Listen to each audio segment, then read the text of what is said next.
जय श्रीराम. ज्ञानेश्वरी भावदर्शन अध्याय 4.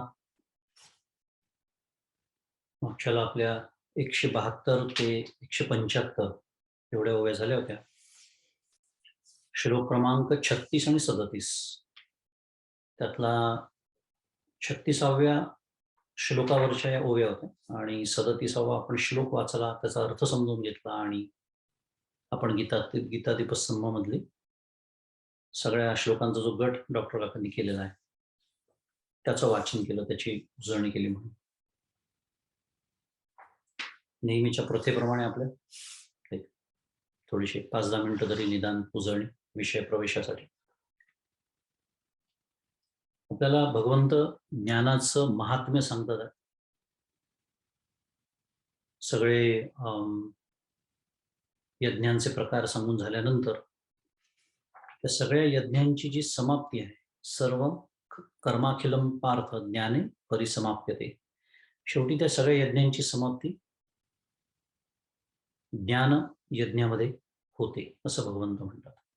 कारण आपल्याला माहिती आहे की कर्म किंवा कर्मजन्य हे सगळे यज्ञ आहे, त्यांनी काय होते तर शुद्धी होते. बरोबर, आपल्याला माहिती आहे सगळ्यांना कर्माने चित्तशुद्धी होते. पुन्हा ते कर्म जसं केलं पाहिजे तसं केलं तर हे पालुपद नेहमीसाठीच राहणार आहे. अंतिम शुद्धी जी होते जीवाची ती केवळ ज्ञानानेच होते. ते जे सगळ्यात विमल असं तत्व जगामध्ये आहे, त्याला ब्रह्म असं म्हणतात, त्याला आत्मा म्हणतात, त्याला परमात्मा म्हणतात, वगैरे वगैरे विविध नाव आहेत. त्याच्याशी जेव्हा जीव एकरूप होतो, तसं प्रत्यक्ष ज्ञान जीवाला जेव्हा होतं तेव्हा अंतिम शुद्धीची काय म्हणे आता परिसीमा ती तिथे. तसं हे ज्ञान साहजिकच प्रश्न निर्माण होतो, मिळवायचं कसं? भगवंतांनी त्याचा उपाय सांगितला होता. तत्विद्धी प्रणिपातेन परिप्रश्नेन सेवया उपदेक्ष्यन्ते ते ज्ञानम ज्ञानिना तत्वदर्शिना.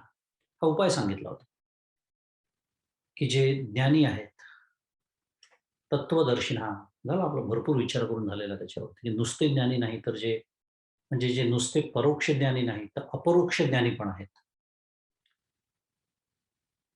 असं ज्यांचं वर्णन आहे. श्रोत्रिय ब्रह्मनिष्ठ दयाळू हे जे सद्गुरूंचं वर्णन आहे, किंवा ब्रह्मानंदे सदा डुल्लतू, ब्रह्मानंदाने डौल येतो त्यांना, सदैव त्या आनंदामध्ये निमग्न असतात. असे जे संत, असे जे सद्गुरू, त्यांच्यापाशी जाऊन काय करायचं आहे तर प्रणिपात करायचा आहे, सेवा करायची आहे, आणि मग योग्य वेळ बघून पुन्हा एकदा शब्द आहेत त्यांची प्रसन्नता म्हणजे मी त्यांच्या परीक्षेत उत्तीर्ण झालो की मग आपण जे विचारू, मग अपेक्षित जे आपले तेही सांगते पुसिले. अशा पद्धतीचं हे सगळं बघून हे ज्ञान त्यामुळे कसं मिळवायचं आहे तर अशा सद्गुरूंकडे जायचं आहे, त्यांना शरण जायचं आहे असं म्हणूया. मग ते आपल्याला ते उपदेश करतील. आणि हे ज्ञान तरी प्राप्त कशाला करून घ्यायचं, एवढा आग्रह कशासाठी? हे अशा प्रकारचं ज्ञान आहे की हे एकदा प्राप्त झालं की तू पुन्हा कधीही मोहाला प्राप्त होणार नाहीस. सगळ्या ठिकाणी तुला अद्वैत काय अनुभवाला येईल. म्हणजेच काय, द्वैताबद्दल दृढ मिथ्यात्व निश्चय तुझा होईल, ज्याला बाध समाधी असं म्हणतात. अतिशय सुंदर शब्द परमपूज्य काकांनी ध्येय म्हणून आपल्या सगळ्यांसमोर ठेवलं आहे. साधकांसमोर ध्येय बाध समाधीचं आहे, निर्विकल्प समाधीचं नाही. थोडक्यामध्ये स्पष्ट बोलायचं झालं तर निर्विकल्प समाधीचं महात्म्य इथे कमी करणं कसं सांगण्याचा उद्देश नाहीये, ती हवीच आहे. पण आपल्याला गाठायचं अंतिमता काय आहे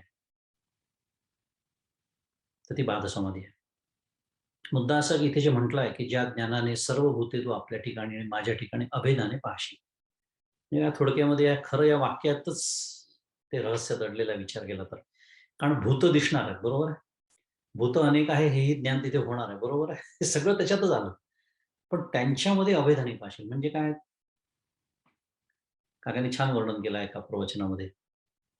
समोरचा माणूस दिसला की त्याला सोलायचं म्हणे.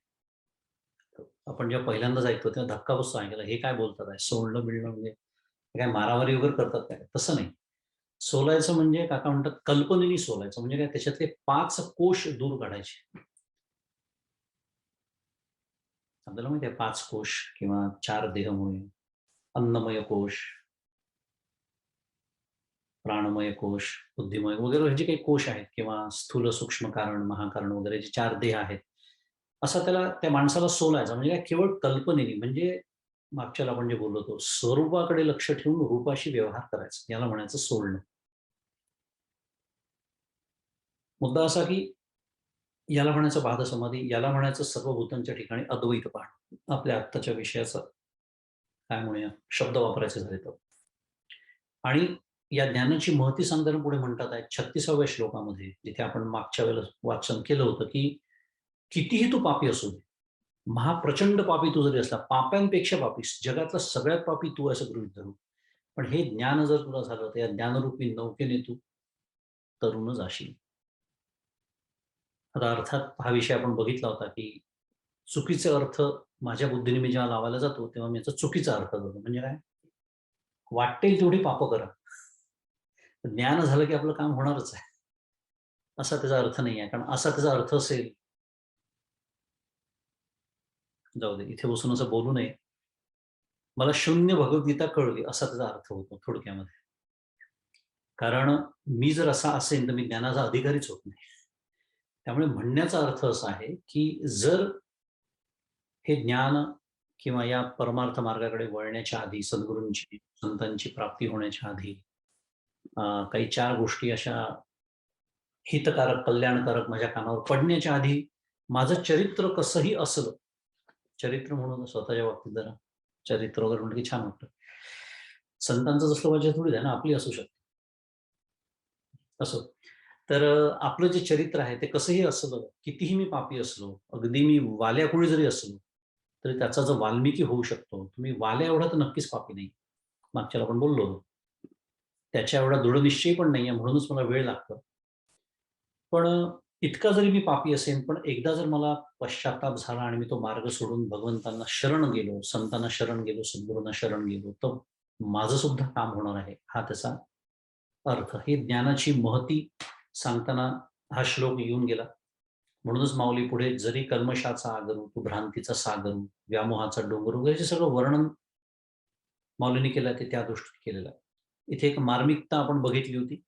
त्याची आठवण करू आणि आजच्या वाचनाकडे वळू. उजळणीचा भाग म्हणून.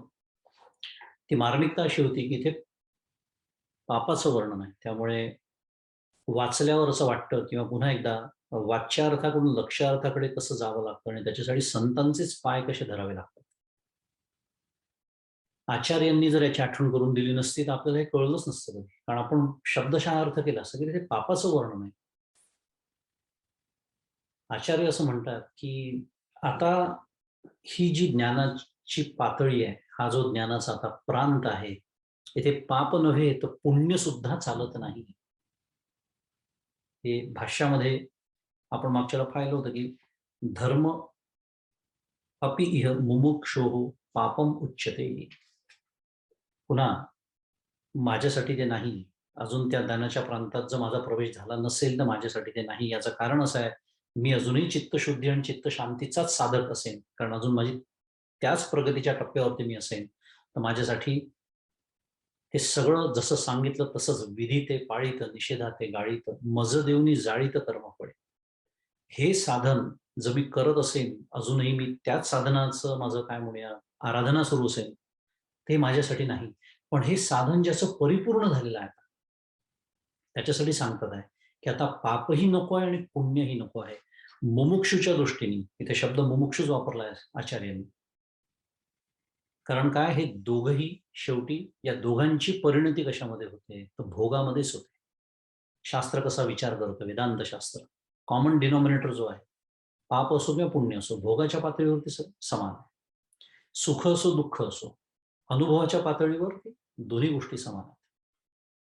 बोलणं खूप सोपं आहे. झोकात बोलतोय मी अगदी इथे बसून. पण थोडं बाहेर गेल्यानंतर काही गडबड झाली वाचन झाल्यानंतर आणि तर की लगेच कळतं सुख आणि दुःखाच्या हेलकाव्यात माझं जीवन कसं चाललेलं असतं. पण निदान हे तर समजून घेता येऊ शकतं, की आपल्याला जायचं किती वरच्या पातळीवरती आहे. मुद्दा असा की पाप आणि पुण्य हे भोगाच्या पातळीवर दोन्ही समान आहेत. चित्तशुद्धी होईपर्यंत धर्माचं पालन नक्कीच करायचं आहे.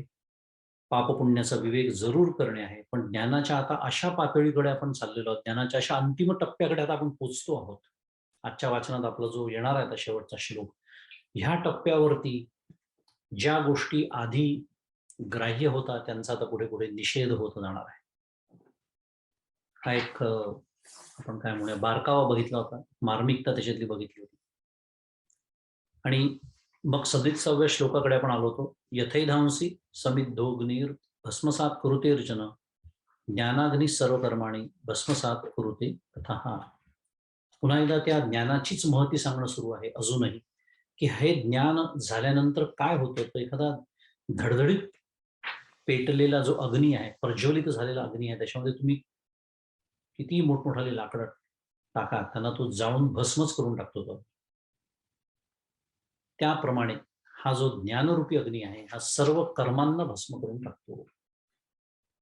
ही ज्ञानप्राप्ती झाल्यानंतर काय काय होतं हे सगळं छान सांगत चाललेलं आहे. नीट शांतपणे विचार केला, माझ्या आयुष्याचा विचार केला, मी आतापर्यंत कसा जगलो, का म्हणून मला रडावं लागतंय, का म्हणून मला दुःख होतं, का मला म्हणून माझ्या मनामध्ये तुलना निर्माण होते, का ईर्ष्या, का मत्सर होतो, का हेवेदावे होतात, का भेदभाव मी करतो.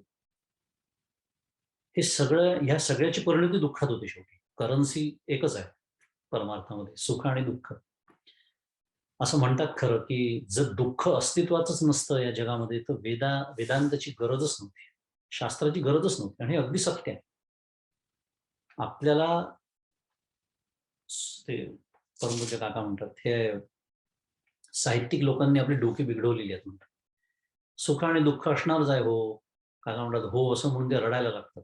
सुख म्हणजे उभे धागे, दुःख म्हणजे आडवे धागे. या दोन्ही धाग्यांनी विणलेलं वस्त्र आहे आयुष्य नावाचं, असं खूप साहित्यिक भाषेमध्ये आपल्याला सांगण्यात येतं. आणि आपल्यालाही पटतं ते, कारण आपल्या अनुभवाचा विषय असतो. पण संत सांगतात, सद्गुरू सांगतात, की नाही, हे सत्य नाही. संपूर्ण आनंदाचा अनुभव येऊ शकतो. तुम्ही आनंदाच्या बाबतीत स्वतंत्र होऊ शकता, जिथे दुःख ओखदासी न भेटे, असं संत म्हणतात. औषधाला सुद्धा दुःख नाही. मुद्दा असा आहे, की असं होऊ शकतं. या कर्मांना तो अग्नी भस्म करतो. आणि आपण त्याचा अर्थ पाहिला होता, की कर्म भस्म करतो म्हणजे काय? कर्म नष्ट करतो का तो? नाही. त्याचा अर्थ काय आहे? निर्बीज करोति इत्यर्थः. पुन्हा आचार्य आले आपल्या मदतीला. निर्बीज करून टाकतो त्या कर्मांना. कर्माचे प्रकार आपण पाहिले होते. कोणकोणते? संचित, प्रारब्ध आणि क्रियमाण. कर्माने जर उच्चार केला तर संचित, प्रारब्ध, क्रियमाण. संचित म्हणजे पूर्वजन्मात करून ठेवलेले जे कर्माचे डोंगर आहेत सगळे, की जी कर्माची फलं अजून फलोन्मुख झालेली नाहीये. मला कर्माचं ते फल देण्यासाठी प्रवृत्त झालेली नाही आहेत. They are waiting in line थोडक्यामध्ये. त्यांना म्हणायचं संचित. ती सगळी कर्म निर्बीज होतात आणि निर्बीज झाल्यामुळेच ती फलं देण्याच्या क्षमतेची ती राहत नाही दुसऱ्या भाषेत. म्हणून ती जळून नष्ट होतात असं म्हणतात. प्रारब्ध, जे जे कर्म मला फलं देण्यासाठी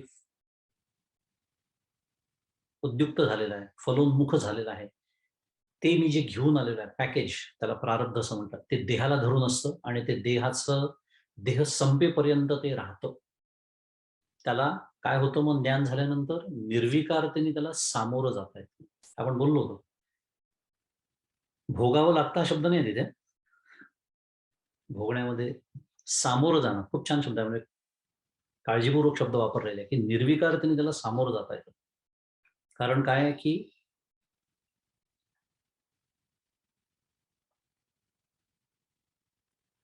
फलत्वात उपभोगेन एव क्षीयते असं आचार्य म्हणतात. म्हणजे हे जे प्रारब्ध कर्म आहे त्याचा भोगूनच ते संपवावं लागतं. पुन्हा भोगून शब्द आला, की जरा त्याला एक निगेटिव्ह टोन ज्याला म्हणतो तो येतो. भोगण्याचा अर्थ आपण ज्याला व्यावहारिक भाषेत दुःख भोगणं म्हणतो तसं नाही. त्याचं जे काही फल आहे ते देणारच आहे, हा तसा त्याचा अर्थ आहे. इतकं त्याचं काय म्हणूया, प्रारब्ध बलवत्तर आहे दुसऱ्या भाषेमध्ये.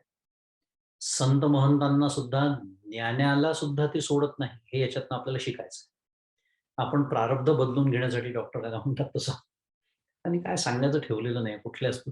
फक्त प्रवचन ऐका तुम्ही सगळी काकांची. संपूर्ण मार्गदर्शन उपलब्ध आहे.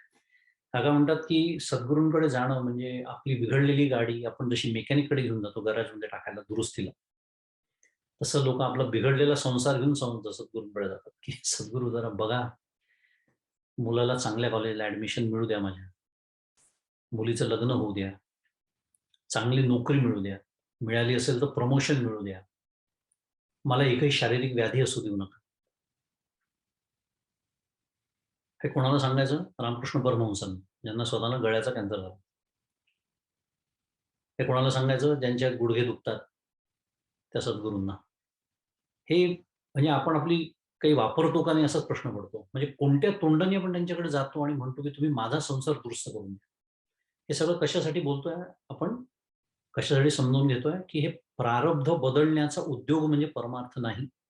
हे जितक्या लवकर आपण स्वीकारू तितक्या लवकर परमार्थामध्ये प्रगती होते. आणि जे घडणारच नाहीये, त्याची वाट बघण्यात वेळ फुकट जात नाही. त्यामुळे प्रारब्धाला निर्विकारतेने सामोरं जात आहे. ते प्रारब्ध असणारच आहे. ते प्रत्येकाचं वेगवेगळं असणार आहे, कारण ते आपापल्या कर्मानुसार असणार आहे. फक्त त्याला मला निर्विकारतेने कसं तोंड देता येईल, कसं माझं चित्त विचलित होणार नाही, हे सद्गुरू तुम्ही मला समजून सांगा. याला म्हणायचं परिप्रश्नेन. हा प्रश्न विचारायचा. तशा तिन्ही प्रकारचं कर्म भस्म करून टाकतं हे ज्ञान. संचित प्रारब्ध क्रियमाण, अवघा झाला नारायण, असं कोण म्हणतं? तुकाराम महाराज म्हणतात. त्यांच्या अभंगाची मला ती आठवण झाली आता. संचित प्रारब्ध क्रियमाण. आता तिथे भक्तीची, आता कसं आहे पहा, खूप गंमत आहे. इथे इथे ज्ञानाची भाषा सुरू आहे, तुकाराम महाराजांची भक्तीची भाषा आहे. परिणाम एकच आहे, अर्थ एकच आहे. इकडे ज्ञान म्हटलंय, तिकडे नारायण म्हटलंय. संचित प्रारब्ध क्रियमाण, अवघा झाला नारायण. आणि एवढं नाही तर पुढे तुकाराम महाराज म्हणतात की नाही आम्हासी संबंधू जरा मरण काही बांधू, जरा मरण, की या कर्माचा आमच्याशी संबंधच उरत नाही. या जरेचा नाही, मृत्यूचा नाही, या कशाचाही संबंध आमच्याशी उरत नाही. का? कारण माझं प्रारब्ध क्रियमाण आणि संचित हे सगळं नारायण रूपच झाले. दुसऱ्या भाषेमध्ये ज्ञानाग्नी सर्व कर्माणी भस्मसात कुरुते. संत तेच आपला अनुभव सांगतात आहे. हे भगवंत ज्ञानाच्या दृष्टीने अर्जुनाला उपदेश करतात आहेत, पण संत आपला अनुभव लिहून गेलेला आहे, लिहून ठेवलेला आहे संतांनी. हे होऊ शकतं, असं झालेलं आहे. आणि आजही आपल्या सुदैवाने आपल्याला असे संत सद्गुरू बघायला मिळतात आपल्या आयुष्यामध्ये. केवढं मोठं भाग्य आहे आपलं.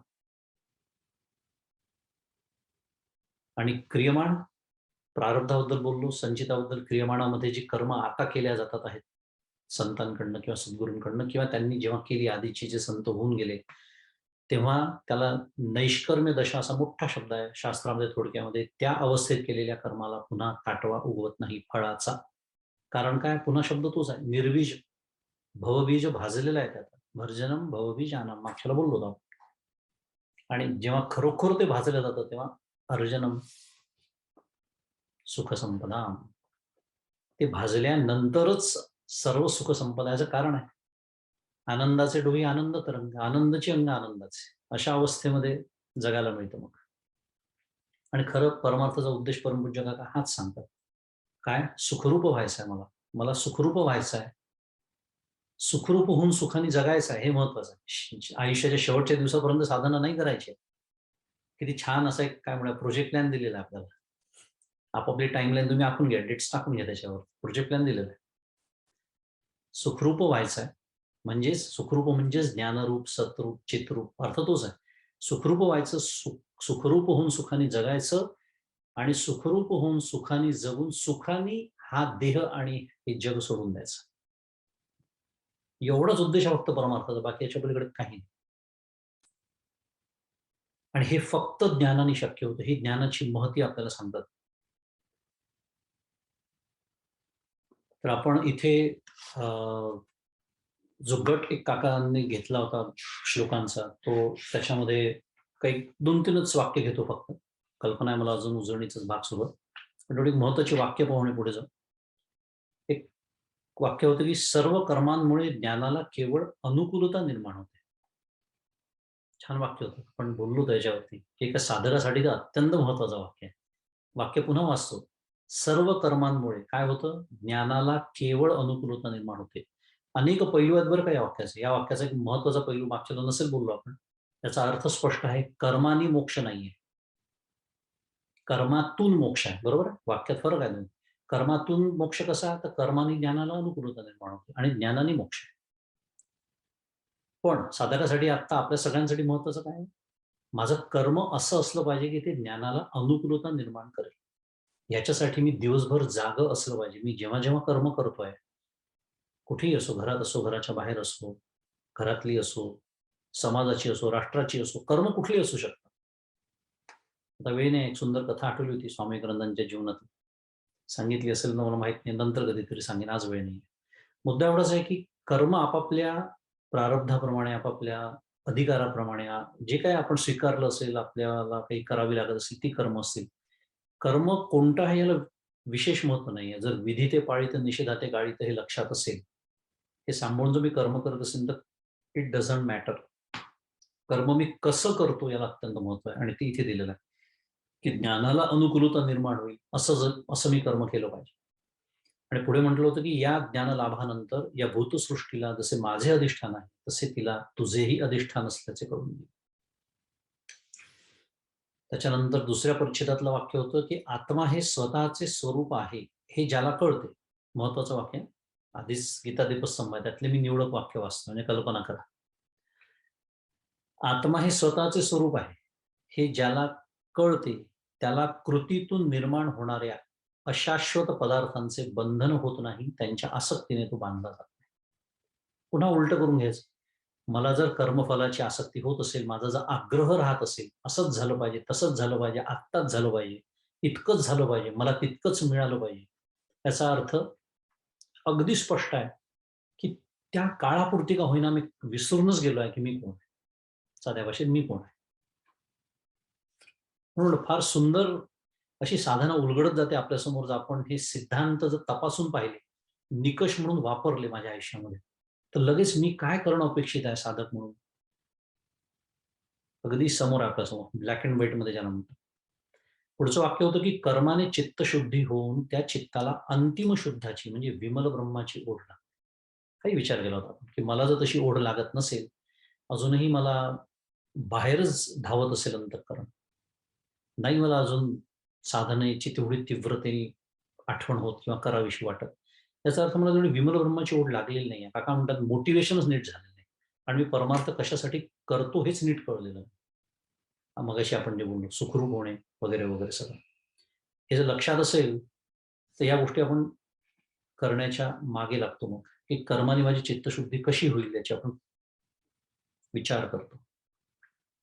आणि पुढे अविद्या निवृत्तीने नित्यप्राप्त आत्मानुभवासाठी असा शब्द आला होता. आता चरण मागच्याला खूप बोललो होतो, तेव्हा आता नको. अविद्या निवृत्तीने फक्त महत्त्वाचे शब्द आहे म्हणून मी खूण करून घेतली, की अविद्या निवृत्तीने नित्यप्राप्त आत्मानुभवासाठी आपल्याला ही सेवा करायची असं सद्गुरूंची. आणि अखंड आत्मानात्म विचाराने शून्यासह सर्व अनात्म पदार्थ दूर केल्यानंतर किंवा झाल्यानंतर स्वयंप्रकाशमान आत्मा प्रकाशित झाला असता पुढे सगळं कर्म आणि त्या कर्मफलासंबंधी मोह होत नाही. आणि शेवटचं वाक्य, मी जीव या भ्रमाने केलेल्या कर्मातून पाप पुण्य निर्माण होतात. काय? मी जीव या भ्रमाने केलेल्या कर्मातून पाप पुण्य निर्माण होतात. मी ब्रह्म या अनुभवात त्यांचा मागमूसही नसतो. त्यामुळे त्याची पूर्वी भ्रमामुळे झालेली पाप-पुण्यही दग्ध होतात. पूर्वी म्हणजे संचित आपण जे बोललो. आणि मगाशी आपण म्हटलं होतं ना, की पापही चालत नाही आणि पुण्यही चालत नाही. म्हणजे तो जो तीव्र मुमुक्षू आहे, आता तिथे तीव्र शब्द नाही आपण तो घालून घ्यायचा. तीव्र मुमुक्षू जो आहे, जो आला आहे आता ज्ञानाच्या या टप्प्यापर्यंत, तो जो जी कर्म करतोय, तो मी जीव या भावनेतून आता करत नाहीये. निदान तशी साधना जबरदस्त त्याची आहे, असा त्याचा अर्थ होतो. आणि मी या जीव भावनेतून कर्म केली तरच पाप-पुण्य निर्माण होतात. आता 37 क्रमांकाचा श्लोक समोर आहेच. तो मागच्याला वाचला होता. त्याच्यावरच्या ओव्या बघू आता.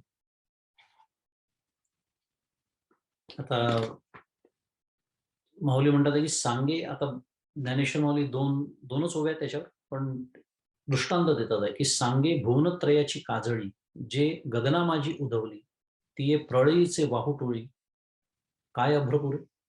असे सांग की प्रलयकालीन वावटळ, त्रैलोक्याची काजळी. आता काजळीचा अर्थ दिला की समयीतील दिव्याच्या वाती पुढे येणाऱ्या काळ्या राखेसारखी काजळी. बहुतेक पुढच्या पिढीसाठी हे वाक्य असं अजून आपल्याला तरी हे सांगण्याची वेळ आली नाहीये सुदैवाने. तर अशी जी काजळी आहे, त्रैलोक्याची काजळी, जिथे आकाशात उडवून लावते, तिथे त्या वावटळीला उडवून लावण्यास आभाळ पुरेसे पडते. कल्पना केली आहे, तुलना केली आहे. म्हणजे त्रैलोक्याची काजळी, प्रलयकालीन वावटळ, जेव्हा आता सगळं संपण्याचीच वेळ आलेली आहे, संपूर्ण विश्व, तेव्हा छोटं मोठं आभाळाने त्याला काय फरक पडणार आहे का? की पवनाची नी कोपे, पाणीची जो पळीपे, तो प्रळयानळ दडपे तृण काष्ठिकाई, की जो वाऱ्याच्या क्षोभाने आणि पाण्याच्या योगानेच प्रज्वलित होतो, तो प्रलयकालीन अग्नी गवताने व काष्ठाने दडपला जायचा. ज्ञानाची महती सांगण्यासाठी फक्त 2 दृष्टांत दिले आहेत ज्ञानेश्वर महाराजांनी. इथे जे अग्नी काष्ठांना भस्म करून टाकतो, अग्नी जसा काष्ठांना भस्म करतो, तसं हे कर्मांना ज्ञानरूपी अग्नी भस्म करतो. याच्यावर भाष्य आहे माऊलींचं. 38वा श्लोक असतो. नहि ज्ञानेन सदृशं पवित्रमिह विद्यते तत्स्वयं योग संसिद्ध काले नात्मनि विंदती. पदच्छेद त्याचा आहे, नहि ज्ञानेन सदृशं पवित्रम इह विद्यते तत् स्वयं योग संसिद्धा काले नात्मनि विंदती. वेदामध्ये अथवा लोकांमध्ये ज्ञानासारखी पवित्र वस्तू नाही. ते ज्ञान कर्मयोगाच्या द्वारा अधिकार संपन्न झालेला पुरुष स्वतःच आपल्या अंतःकरणात काही कालाने प्राप्त करून येतो. इथे जे कर्मयोगाच्या द्वारा म्हटलेला आहे त्याचा अर्थ योग संसिद्ध, हा जो शब्द आलेला आहे श्लोकात, त्याचा अर्थ आहे कर्मयोगाच्या द्वारा अधिकार संपन्न झालेला पुरुष, म्हणजे योग्यता प्राप्त झालेला पुरुष. थोडक्यात आचार्यांनी केलेला अर्थ योग्यता प्राप्त झाली, अधिकार प्राप्त झालेला जो पुरुष आहे तो असं करून घेतो ज्ञान, स्वतःच्या अंतःकरणात काही कालाने प्राप्त करून घेतो.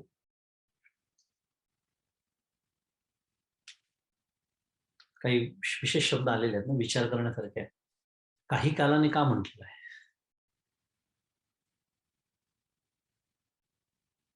घाई लागलीच ना आपल्याला प्रत्येक गोष्टीची. काही काळाने काळ जाऊ द्यावा लागतो. आणि दुसरं म्हटलेलं आहे, आपल्या अंतःकरणात काही कालाने प्राप्त करून घेतो. इथे प्राप्त करून घेतो जो शब्द आहे, तो आपण सध्या त्याच्यावर खूण करून तो बाजूला ठेवूया. का? कारण तो पुढच्या श्लोकात आपल्याला कामात येणार आहे म्हणून. आपल्याला 3 श्लोकांची संगती लावून घ्यायची आहे तेव्हा. थोडे 2 श्लोक मागे जायचं आहे. आत्ता फक्त तो बाजूला ठेवू आपण शब्द प्राप्त करून घेतो. आता काकांनी या गीतादीपस्तंभामध्ये 38 क्रमांकाच्या एकाच श्लोकावरती विवेचन केलं आहे. ते वाचतो मी पहिले आणि मग आपण याच्यावरच्या ओव्या बघू. अर्थ आहे की ह्या जगात आत्मज्ञानासारखे पवित्र काहीच नाही. साम्य कर्मयोगाने अंतःकरण शुद्ध झालेला साधक योग्य काळानंतर ते ज्ञान प्राप्त करून घेतो. त्याच्यावरचं विवेचन आहे की मुंडक श्रुतीमध्ये विद्येचे परा व अपरा असे 2 भाग केले आहेत. क्लासिफिकेशन ज्या विद्या आहेत जगामध्ये वेगवेगळ्या, त्याचे 2 भाग केलेले आहेत, परा आणि अपरा. दृश्य सृष्टीच्या संदर्भाने असलेली सर्व विद्या अपरा असून आत्मविद्येला परा म्हटले. सोपं काम आहे. जवळपास नाही, सगळ्याच विद्या आत्मविद्या सोडली या अपरा विद्या म्हटलेल्या, म्हणून अध्यात्म विद्या विद्यानाम म्हणतात. सगळ्या विद्यांमध्ये श्रेष्ठ असलेली विद्या ही अध्यात्म विद्या आहे. ऐकलं असेल आपण. त्यामुळे दृश्यसृष्टीच्या संदर्भाने असलेली सर्व विद्या या अपरा असून आत्मविद्येला परा म्हटले. 32 व 33व्या श्लोकात जे जे कर्मातून निर्माण झालेले ते ते विनाश असा विचार केल्यानंतर सृष्टी निर्मितीचे ईश्वरी कर्म म्हणजे ईशसृष्टी व त्यात जीवाने स्वकर्माने निर्माण केलेली जीवसृष्टी, आपली जीवसृष्टी म्हणजे मी केलेली, उदाहरणार्थ मी, माझे व तदनुषंगित सर्व प्रकारच्या कामना, ह्या दोन्ही सृष्टी विनाशी ठरतात. स्पष्ट दिलेलं आहे. जे जे निर्माण झालंय, कारण कर्मातून आहे ना, हे जग ईश्वराने निर्माण केलं. माझं ठीक आहे आयुष्य एक असेल 70 ते 100 वर्षाच्या कुठेतरी त्याच्यात बसत असेल आहे. जगाचं आयुष्य कोट्यावधी वर्षांचं असेल आहे. विश्वाचं आयुष्य अब्जावधी वर्षांचं असेल. पण असं जरी असलं तरी एक दिवस हेही नष्ट होणारच आहे. का? कर्मातून निर्माण झालेलं आहे ईश्वराच्या. त्यामुळे हे विनाशीच आहे. त्यामुळे या दोन्ही सृष्टी विनाशी ठरतात. जीवकृत द्वैत म्हणतात त्याला, पंचदशीतले शब्द आहे. ईशकृत द्वैत आणि जीवकृत द्वैत. पंचदशीमध्ये द्वैत म्हटलेलं आहे त्याला. त्या दोन्ही सृष्टी इथे म्हणतात त्या विनाशी ठरतात. त्यामुळे त्यांच्या विषयीचे सर्व ज्ञान विनाशी व म्हणून कनिष्ठ म्हणजे अपर आहे. आता आली गाडी. आणि नेमका त्याला त्याचं इतकं अवडंबर मी माझ्या आयुष्यात माजवून ठेवलेलं असतं. मला हे माहिती आहे, मला ते माहिती आहे. तुम्ही सांगा फक्त हे पुस्तक हो ऑब्व्हियसली वाचलं आहे. ते आर्टिकल वाचलेलंच आहे. सकाळपासून करतो काय मी? त्याला वनअपमनशिप म्हणतात काका. व्होरॅशियस रीडर्स असतात काका म्हणतात. व्होरॅशियस रीडर्स. वाचत राहायचं, वेड्यासारखं वाचत राहायचं. आणि आजकाल तर काय एक्सप्लोजन ऑफ इन्फॉर्मेशन. या गोष्टीवर बोलण्याचीच गरज नाही. हा सगळ्यांच्या अनुभवाचा विषय. आणि नुसतं एक्सप्लोजन नाही. This is a push model, not even a pull model. पूर्वीच्या काळी कसं सकाळी चहा पिताना हातात पेपर घ्यावा लागत होता. त्याला म्हणायचं पुल मॉडेल. हे पेपर हातात घेतला तर त्या बातम्या माझ्या डोक्यामध्ये शिरायच्या. आज म्हणजे हे हाताला बांधलेलं, ही बांगडी इलेक्ट्रॉनिक आणि हे पुश मॉडेल आहे. हे सारखं मला दर मिनिटामध्ये 4-5 वेळा तरी असं दाखवत असतं. आणि everything is a breaking news by the way today. Everything is a breaking news. मुद्दा असा आहे की हे जे हपापलेपणा आहे, काका म्हणतात, या ज्ञानाचं. ज्ञान म्हणजे ही इन्फॉर्मेशन आहे. याला ज्ञान नाही म्हणत. याला म्हणायचं इन्फॉर्मेशन, माहिती. माहितीचा साठा आणि त्याचा परिणाम परमपूज्य काका असं म्हणतात, की आणि हा आपल्या अगदी अनुभवाचा विषय आहे, की आणि खूप महत्त्वाचा विषय आहे आपल्या सगळ्यांसाठी, की जेवढी माहिती मी आतमध्ये जास्त घेतो, more the input, bigger the processing. जेवढा डेटा तुम्ही इनपुट कराल मशीनला, तेवढं तो सीपीयू एंगेज राहणार आहे ना. It has to process all that information. It has to analyse, it has to synthesise. कारण आपण एवढे अजून निर्विकार झालेलो नाहीये, की काही वाचा काही फरक पडणार नाही. ते आलं की त्याच्यावर चित्त विचार होतोच विचार, म्हणजे आपल्या हातातही नसतं ते. तुम्ही इच्छा असो नसो ते विचार होतातच. त्यामुळे याला एकमेव उपाय आहे, की ज्या गोष्टींचा माझ्या आयुष्याशी संबंध नाही, ती गोष्ट कितीही चांगली असू दे. खूप एक साधक म्हणून मी खरं म्हणजे इतकं महत्वाचा विषय मी काय सांगू तुम्हाला. ज्याला खरं प्रगती करायची ना परमार्थामध्ये, काकांचा एक दृष्टांत आहे तुम्हाला सांगतो. ऐकलं असेलच तुम्ही नक्कीच प्रवचनांमध्ये. काकांच्या जुन्या प्रवचनामध्ये, आजकालच्या प्रवचनामध्ये तो दृष्टांत येत नाही फारसा. पण काका म्हणतात, आपण आपल्या अंतःकरणाची धर्मशाळा करून घेतलेली आहे. धर्मशाळा एकदा बोललो असेल आपण. धर्मशाळा पूर्वीच्या काळी ज्या असायच्या, आत्ताच्या माहीत नाही, पण पूर्वीच्या काळी ज्या धर्मशाळा असायच्या त्याच्यामध्ये काका म्हणतात, कोणीही यावं, केव्हाही यावं, कितीही दिवस राहावं, कितीही घाण करावी, वाटेल तसं वागावं आणि आपली वेळ झाली की निघून जावं. त्यातलं एक वाक्य महत्वाचं आहे. हे पूर्वीच्या धर्मशाळांचं वर्णन आहे. असं मी माझ्या अंतःकरणाची धर्मशाळा करून घेतलेली असते. कोणत्याही विचाराने यावं, कधीही यावं. मी नामस्मरण करतोय, मी ध्यानाला बसलो आहे, मी काही छान चिंतन करण्याचा प्रयत्न करतोय, मी ज्ञानेश्वरीचं वाचन करतोय. या विचाराला काही घेणं-देणं नसतं. कुठलाही विचार कधीही घुसतो माझ्या डोक्यात. केव्हाही यावं, कधीही यावं. त्याला हवं तेवढा वेळ त्यांनी राहावं. किती धुडगूस घालावा माझ्या अंतःकरणामध्ये, गढूळ करावं माझं अंतःकरण आणि त्याची वेळ झाली की निघून जा. म्हणजे मला त्याला घालवता येत नाही. इतकी दयनीय अवस्था माझ्या अंतःकरणाची जर मी करून घेतली असेल, तर मी कुठल्या तोंडाने साधक म्हणायचं स्वतः आणि कुठल्या तोंडाने मी म्हणजे हे नुसतंच हे ज्ञानाचं वर्णन ऐकून करू काय तसं? मी पोहोचणार कधी तिथपर्यंत? त्याच्यासाठी मी थोडंसं जास्त वेळ घेऊन बोलतो याच्यावरती. कारण मी बोलतो म्हणजे तुम्हाला सांगत नाही हां. माफ करा तुम्हाला असं कुठे विचार आला असेल तर. मी माझ्या मनातले विचार तुमच्यासमोर मांडतोय, की मी जेव्हा स्वतःचं परीक्षण करतो, तेव्हा मला हे जाणवतं, की मी जर हे केलं नाही, तर हे नुसतंच ते कोल्ह्याला द्राक्ष आंबट कशासारखं होणार आहे माझ्यासाठी. नुसतंच हे जिभल्या चाटणं ज्याला म्हणतात. नुसतं हे वर्णन वाचायचं फक्त, पण मी तिथे कधी पोहोचणार? मला ती मी सुखरूपतेची प्राप्ती कधी होणार? जर मी असंच छान शब्द वापरून घेतो, प्रवाहपती त्याचं जीवन जगत राहील. सगळेच जण जगतात. सगळेच जण असतात. सगळेच जण 40-50 WhatsApp ग्रुप्समध्ये असतात. त्याच्यात आलेला प्रत्येक मेसेज सगळेच जण वाचतात. Instagramवर असतात, Facebookवर असतात. सगळं मला माहिती पाहिजे. काय झालं? WhatsApp का डाउन होतं परवा 6 तास? त्याचा एनालिसिस मला कळलंच पाहिजे. सगळं म्हणजे इतकं जे एक्सप्लोजन आहे माहितीचा मुद्दा एवढाच आहे फक्त, की आधीच इन्फायनाईट रिसोर्स आहे आपल्याकडे. कोणता? मेमरी, आपली जी स्मरणशक्ती आहे ती, त्याच्यानंतर वेळ आणि ही जर धर्मशाळा आणि काकांचं शेवटचं वाक्य सांगतो आणि पुढे जातो. काका म्हणतात, "अशा धर्मशाळेत देव येऊन राहील का?" असा प्रश्न उपस्थित केला काका. अशा धर्मशाळेत म्हणजे अशा माझ्या अंतःकरणात. इतकं जर माझ्या अंतःकरणाची ही अवस्था केली असेल, तर त्याच्यामध्ये तो आत्माराम प्रकट होईल का? असा त्याचा अर्थ आहे. येऊन राहील का म्हणजे बाहेरून तो येणारच नाही, तो आतमध्येच आहे. पण तो प्रकट होत नाहीये. का? त्याला येण्यासाठी अंतःकरण कसं पाहिजे? शुद्ध पाहिजे, शांत पाहिजे. तरच ते चैतन्याकार होणार आहे. म्हणून मी थोडासा हा विषय लांबवला कारण नाहीतर हे जे आपण सगळं वाचतो आहे, हे नुसतंच वाचन ठरेल. त्याला काही अर्थ होणार नाही. आणि हे आपल्या आधुनिक काळातल्या साधकांच्या समस्या बरं का. आधीच्या काळी वेगळ्या समस्या होत्या. ह्या नव्हत्या पण नक्कीच. कुठून सुरुवात झाली विषयाची मला माहिती नाही. पण ज्ञानावरून झाली. बरोबर आहे. की या विषयीचे सर्व ज्ञान विनाशिव म्हणून कनिष्ठ म्हणजे अपर आहे. हे मला कळलं पाहिजे, की आज मी कितीही ती माहिती माझ्या अंतःकरणात ठासून भरली, तरी ती आजकाल तर बातम्या 1 दिवस पण नाही, 24 तास पण नाही, 1 तासात शिव्या होतात. 1 तासात. इतकं इन्फॉर्मेशनचं एक्सप्लोजन आहे. इतकं चर्न आहे इन्फॉर्मेशनचा बेसिकली. त्यामुळे हे अपर आहे लक्षात ठेवायचं आणि त्याच्यापासून एक जेवढं फक्त जरुरी आहे किंवा मी ठीक आहे समाजाचा एक भाग आहे. साधारण आजूबाजूला माझ्या काय घडतंय.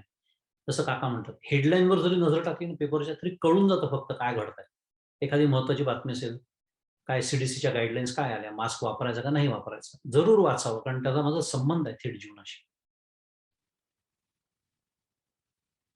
पण वर्षभर रोज जो एनालिसिस येत होता, जे ग्राफ्स येत होते कोरोनाचे, कल्पना करा जर मी त्याचा अभ्यास करत बसलो असतो तर माझं काय झालं असतं? कारण ते रोजच बदलत गेलेले ग्राफ्स आहेत आणि त्या माहितीचा मला काय उपयोग आहे आज? हे जे एक सदैव विवेक आहे, हा जो विचार आहे, हा जागृत ठेवायचा मनामध्ये आणि छाटून टाकणं ज्याला म्हणतात. काकांचे शब्द वापरतो आपण असं छाटून टाकणं. हे नाही, याचा माझा आयुष्याशी काही संबंध नाही. मी हे वाचणार नाही, बाजूला. हे केव्हा होतं जेव्हा हा विचार जर मनामध्ये घट्ट असेल, की हे कनिष्ठ आहे, म्हणजे अपर आहे आणि मानवी विकासाची परिसीमा असलेली जी आत्मविद्या आहे, ती पर आहे. तीच पवित्र आहे. मानवी जीवनाचा जो विकास आहे, त्याची जी अत्युत्तम अवस्था ती आत्मविद्येच्या प्राप्तीनेच आहे. आणि म्हणजे दुसऱ्या ग्रहावरती जाणं, हे आपलं मी उदाहरण दिलं फक्त. एकाच क्षेत्रातलं उदाहरण दिलं. हे जे आपल्याला वाटतं, की मानवाची प्रगती म्हणजे काय? तर आता फ्लाइंग कार्स आहेत, सेल्फ ड्रायव्हिंग कार्स आहेत, स्पेस टुरिझम सुरू झालेलं आहे. आपल्या आयुष्यात कदाचित आपल्याला एखाद्या ट्रिपवर जायला सुद्धा मिळेल. ह्याला परिसीमा किंवा ह्याला प्रगती म्हटलेलं नाही. आपल्या अध्यात्मशास्त्र, भारतीय तत्वज्ञांनी काय म्हटलेलं आहे, जी मानवी विकासाची परिसीमा ही नाही आहे. विकासाची परिसीमा आत्मविद्या ही आहे. मी कोण आहे, ते जाणून घेणं आणि तीच पवित्र आहे. व्यावहारिक ज्ञान हे व्यावहारिक विकासासाठी अत्यावश्यक असले तरी आत्मविकास हाच खरा मानवी विकास असल्याने आत्मज्ञान त्याहून श्रेष्ठ आहे. साम्य योगयुक्त कर्मयोगाचे अनुष्ठान करणाऱ्याला श्रीगुरूंच्या उपदेशाने यथाकाल मी ब्रह्म आहे असे सुस्थिर ज्ञान होते. मगाशी आपण बोललो. काय बोललो होतो आपण? काले नाथमनी विंदती. काही कालाने तो ज्ञान प्राप्त करून घेतो आपण बोललो होतो बरोबर? इथे यथाकाल शब्द डॉक्टर काकांनी वापरलेला आहे. तुकाराम महाराजांचा अभंग माहिती आहे आपल्या सगळ्यांना आठवला मला आता, की तुका म्हणे नाही चालत तातडी, प्राप्त काळ घडी आल्या विना. तुकाराम महाराजांचा अभंग आहे. तुका म्हणे नाही चालत तातडी, प्राप्त काळ घडी आल्या विना. की तातडी करून चालत नाही. कशाच्या बाबतीत? फलाच्या बाबतीत म्हणजे ज्ञानाच्या बाबतीत म्हणजे अनुभवाच्या बाबतीत. कारण तेच तुकाराम महाराज दुसऱ्या ठिकाणी काय म्हणतात? करावी तातडी परमार्थाची. काकांनी हे दोन विरोधाभास समोरासमोर ठेवले. आपल्या हे तर डोक्यातही येत नाही. कारण आपल्याकडे एकदा एक वाचलं की ते विसरून जातो. तिकडे ते वाचलं की ते विसरून जातो मी. हे काकांनी समोर ठेवले म्हणून लक्षात तरी आलं. काका म्हणाले, की "एकच तुकाराम महाराज असं कसं म्हणतात?" त्याचा अर्थ एक आहे. तातडी करायची आहे साधनेची आणि नाही प्राप्त काळ चालत, नाही चालत तातडी प्राप्त काळ घडी आल्याविणं हे ज्ञानाच्या बाबतीत आहे. करत राहायचं आहे. आपल्याला एक काका म्हणतात एक प्रकारची घाई झालेली असते. कारण आपल्याला एक थोडंसं आजच्या पुन्हा या जगाचा आपल्यावरती फार थोर उपकार आहे, की आपल्याला प्रत्येक गोष्ट इन्स्टंट हवी असते. एक ह्या आत्ताच आपण बोललो सगळं, उद्धार केला आपण सगळ्या सोशल मीडियाचा. या सोशल मीडियावरती बोलताना एक माणूस आहे मोठा, त्याचा एक छान व्हिडिओ आहे. त्याने तेच सांगितलं, की त्याचे जे निगेटिव्ह इम्पॅक्ट्स आहेत सोशल मीडियाचे, त्यातला एक इम्पॅक्ट आजच्या टीनेजर्सवर सांगताना तो हेच बोलला होता, की यांना इन्स्टंट ग्रॅटिफिकेशनची सवय लागते.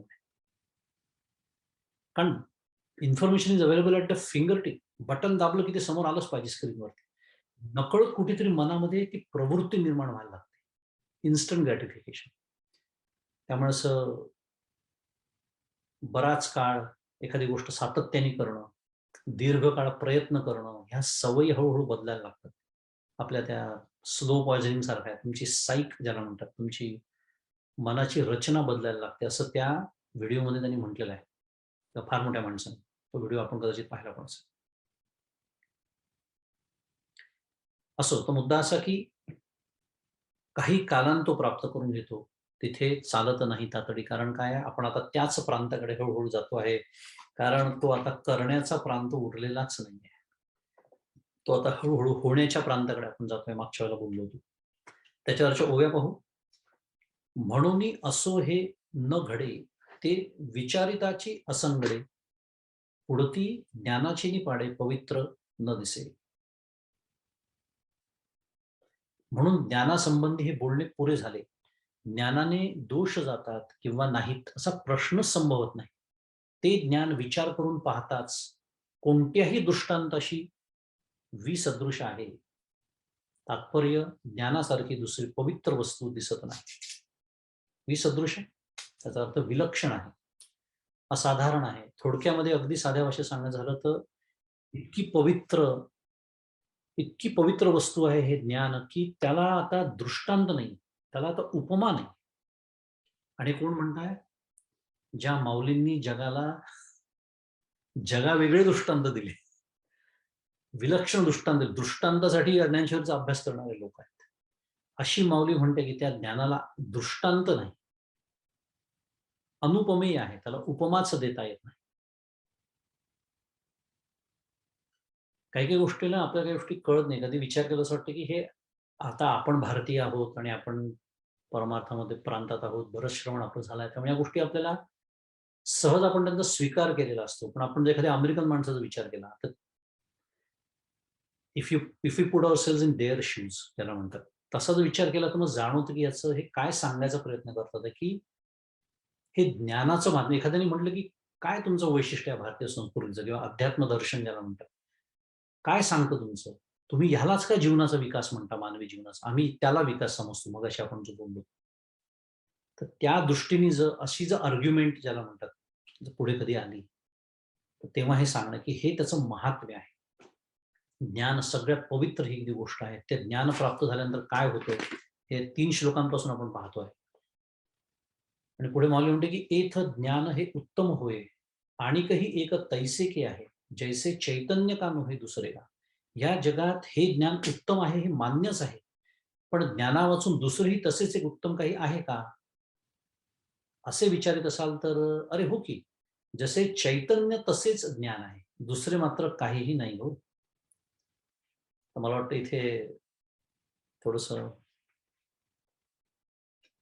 इंग्लिश आपलं शुद्ध मराठीत सांगायचं झालं तर सार्कास्टिकली माऊली बोलते. म्हणजे उपहासात्मक म्हणतात त्याला, की आता हे म्हणजे आता काय म्हणूया त्याला, सूर्यासारखं दुसरं काही आहे का? आहे ना, भानू आहे. म्हणजे काय सांगण्याचा मुद्दा सूर्यासारखा सूर्यच आहे. भानू हे सूर्याचं दुसरं नाव आहे. हे सांगण्याचा उद्देश आहे, की चैतन्य म्हणा, त्याला ज्ञान म्हणा, ते एकच आहे. थोडक्यात त्याला आता दुसरी उपमा देता येत नाही.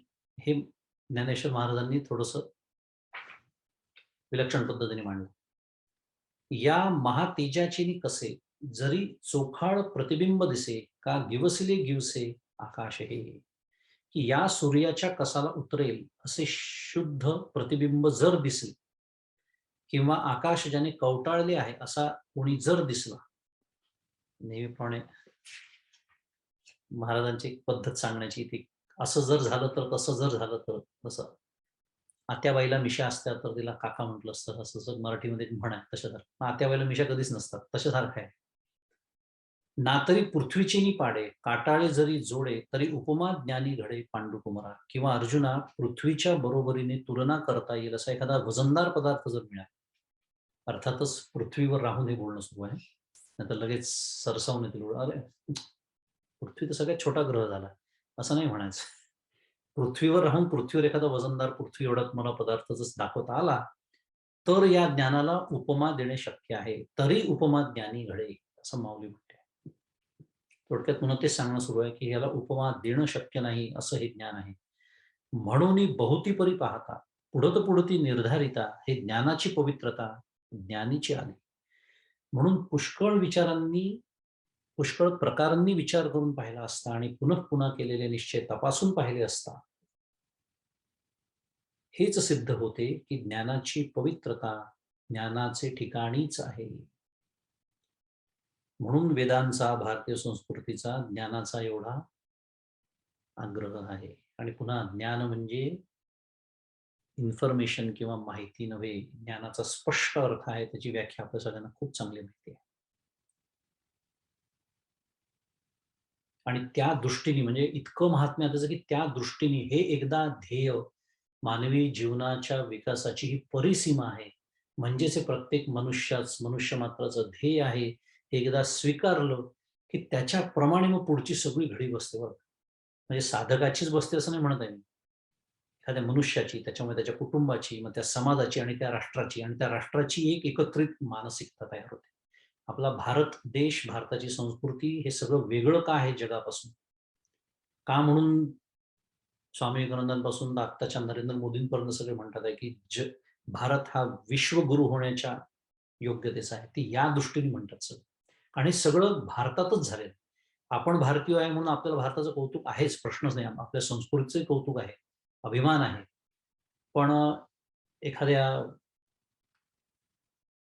दुसऱ्या मनुष्याच्या दृष्टीने जरी विचार केला, की जो हे सगळं जाणून घेण्यास उत्सुक आहे, ओपन माइंडेड आहे म्हणूया. विचार करायला तो तयार आहे, स्वीकारायला तयार आहे जे योग्य आहे ते.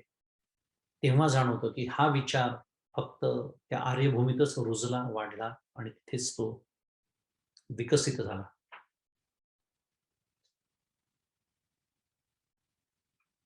तशी ही ज्ञानाची पवित्रता.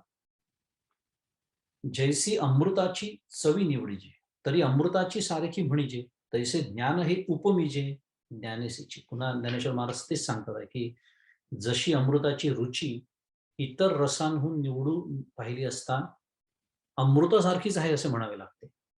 त्याप्रमाणे ज्ञानाला ज्ञानाचीच उपमा दिली पाहिजे. त्याला दुसरी उपमाच नाही. आणि खरं विचार केला तर स्वाभाविक आहे, कारण एकमेवा द्वितीय असं जर ते तत्व असेल, त्याला उपमा द्यायला दुसरं आहे कोण पहिली गोष्ट? अखंडैक रस, सद्घन, चिद्घन, आनंदघन, सुंदर वर्णन आहे याचं. आता यावरी जे बोलणे ते वायाची वेळ फेडणे, तव साचची हे पार्थ म्हणे जे बोलत असा. आता एवढं सगळं सांगून झाल्यावर माऊली म्हणते, की आता यावर ज्ञानाच्या महत्त्वासंबंधी जे बोलणे आहे ते व्यर्थ वेळ घालवणे आहे. आपल्या भाषेत शुद्ध मराठीत इट्स अ नो ब्रेनर. असे श्रीकृष्ण म्हणाले असता, त्यावेळी अर्जुन म्हणाला, की "महाराज, तुम्ही जे बोलत आहात ते अगदी खरेच आहे. तव साचची पार्थ, हे पार्थ म्हणे जे बोलत असा, परी तेची ज्ञान केवी जाणावे." आता प्रश्न निर्माण होतोय. "परी तेची ज्ञान केवी जाणावे, ऐसे अर्जुन जव पुसावे, तव ते मनोगत देवे जाणीते." परंतु ते ज्ञान कसे जाणावे असे जेव्हा अर्जुन विचारणार, तोच देवाने त्याचे मनोगत जाणले. मग म्हणत असे किरीटी मग म्हणत असे किरीटी, आता चित्त देई ये गोठी, सांगेन ज्ञानाची ये भेटी उपाय तुझ. मग देव म्हणाले, की "अर्जुना, आता या गोष्टीकडे चित्त दे, मी तुला ज्ञानप्राप्तीचा उपाय सांगतो." नेहमीप्रमाणे ज्ञानेश्वर महाराजांनी पुढच्या श्लोकाची आपल्याला सुंदर प्रस्तावना करून दिलेली आहे, की पुढचा श्लोक का भगवंतांच्या मुखातून आला? कारण त्यांनी त्याचं मनोगत जाणलं. आता इथे अनेक प्रश्न निर्माण होतात. जर आपण प्रत्येक वाचनामध्ये असू आणि आपलं लक्ष असेल आणि आपल्याला आठवत असेल, तसा प्रश्न आपल्या मनात यायला पाहिजे, की अरे मगाशीच तर नाही का, मगाशी म्हणजे 1-2 वाचनापूर्वीच तर तुम्ही सांगितलं. काय? ज्ञानाचा उपाय नाही का सांगितला तुम्ही? तद्विद्य परिप्रश्नेन सेवया उपदेक्ष्यन्ते ते ज्ञानम ज्ञानेन तत्त्वदर्शिनः. मग आता भगवंत पुन्हा का असं म्हणतात? असा विचार आला पाहिजे मनामध्ये. यालाच अभ्यास असं म्हणतात. हा अभ्यास तेव्हाच होतो जेव्हा सातत्य राहतं, आधी वाचलेलं लक्षात राहतं आणि आपण त्याच्यावरती आपलं स्वतःचं चिंतन करतो, विचार करतो. तेव्हा असे प्रश्न उपस्थित होतात. आणि तीच मार्मिकता आहे या श्लोकाची, खरं सांगायचं तर. मी पहिले श्लोक वाचतो, मग आपण विचार करू त्याच्यावर. अतिशय प्रसिद्ध श्लोक आहे, सुंदर श्लोक आहे. श्रद्धावान लभते ज्ञानम तत्परः संयतेन्द्रियः ज्ञानं लब्ध्वा परां शान्तिम् अचिरेणाधिगच्छति. पदच्छेद आहे की श्रद्धावान लभते ज्ञानम तत्परः संयतेन्द्रियः ज्ञानं लब्ध्वा परां शांतीम अचिरेण अधिगच्छति.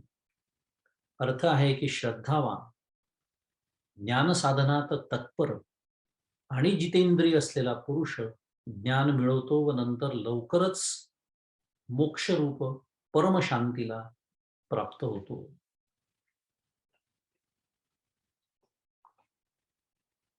मी जसं म्हणालो होतो, की आपल्याला आता हे 3 श्लोक एकत्र जसे डोळ्यासमोर आणा आता, कल्पनेने जाणा. कारण कसं ज्ञानाच्या अंतिम टप्प्याकडे आपण आता आलेलो आहे. शेवटच्या टप्प्यात आता आपण येऊन पोहोचलेलो आहे, याचा अंदाज येण्यासाठी म्हणतोय मी. श्लोक क्रमांक 34 जो होता, की ज्याचा मी आत्ताच उल्लेख केला. काय?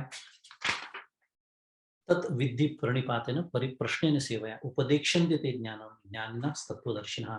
त्याच्यातला फक्त उपदेक्षन्ति एवढ्या शब्दाचा आपण विचार करू. त्या 34 क्रमांकाच्या श्लोकामध्ये काय म्हटलं होतं भगवंतांनी? उपदेक्षन्ति.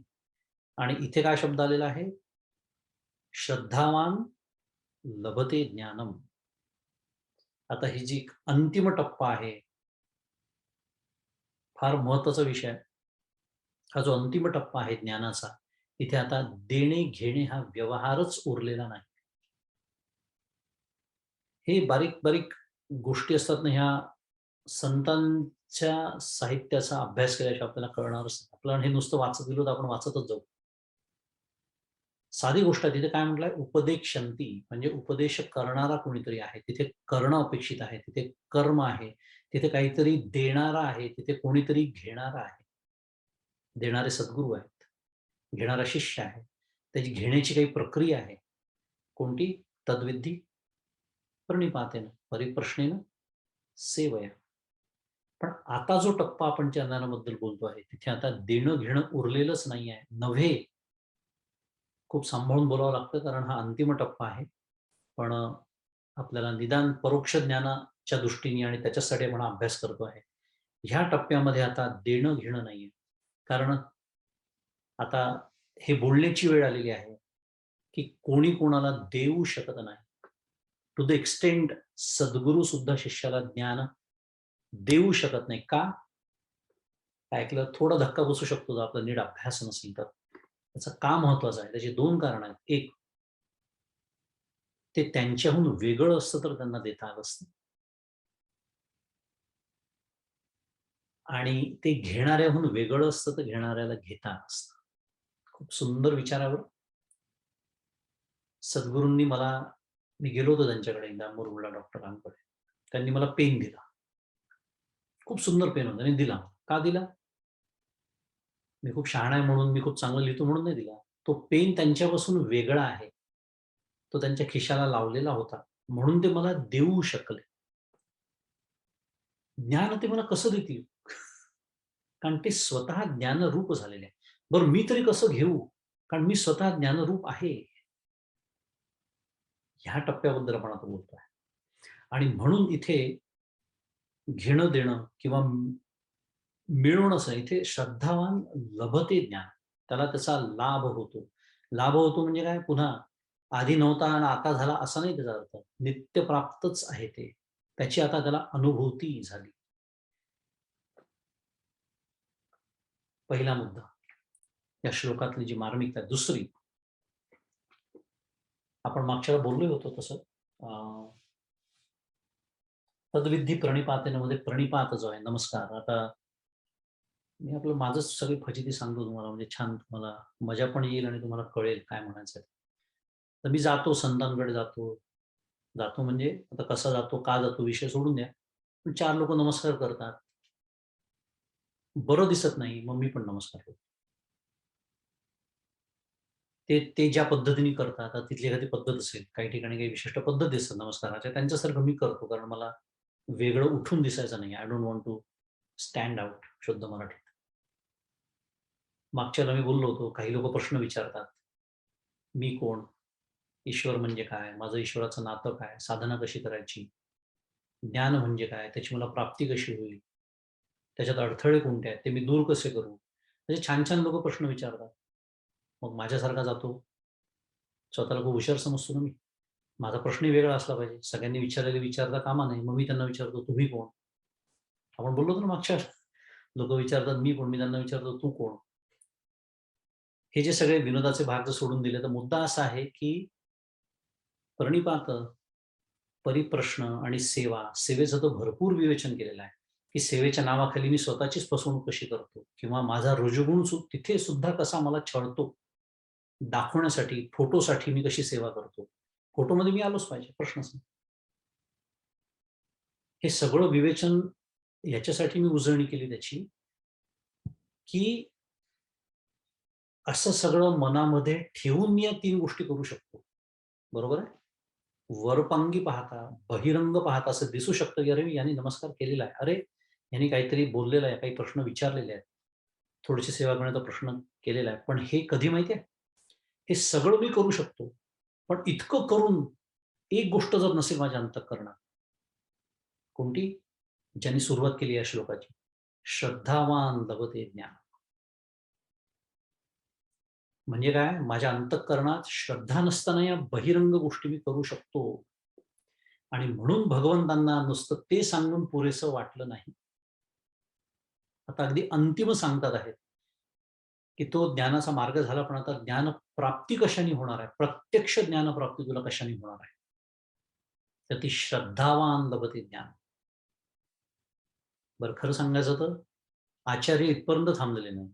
म्हणजे या श्लोकावरच भाष्य आहे, पण आचार्य म्हणतात आहे, की एखादा आचार्यांचे शब्द सांगतो.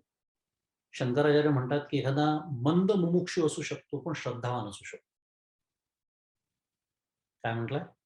मंद मुमुक्षू. आपल्याला माहिती आहे मुमुक्षूचे साधारण 3 प्रकार असतात. मंद, मध्यम आणि तीव्र.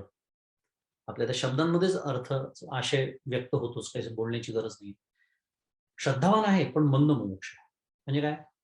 खूप श्रद्धा आहे. काकांवरती जाऊन काकांवरती फार श्रद्धा आहे. सद्गुरूंवर आपापल्या सद्गुरूंवर खूप श्रद्धा आहे. अगदी दरवर्षी न चुकता तिथे जातो. नमस्कार करतो, सगळं करतो. पण तिथून बाहेर पडलो मी. म्हणजे तो एक दिवस फक्त मी त्यांच्यासाठी राखून ठेवलेला असतो 365 दिवसांपैकी. उरलेले 364 दिवस जसं मी जगत आलो आत्तापर्यंत 40 वर्ष, त्याला म्हणायचं मंद मुमुक्षू. श्रद्धा आहे, पण मंद मुमुक्षू आहे. चालत नाही असं आचार्य म्हणतात. कोणत्या दृष्टीने? ज्ञानाच्या दृष्टीने.